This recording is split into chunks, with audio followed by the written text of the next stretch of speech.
Hi, welcome to Recruit Go.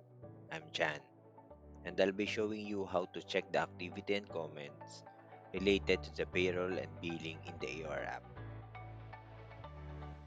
From the app dashboard, go to the payment section. Click the three dots and select View to open the transaction. Scroll down and go to Activity and Comment section.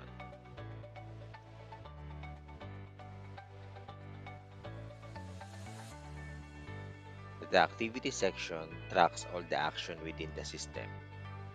For example, when a payroll officer submit billing and payroll, approve the payments by the client, and more.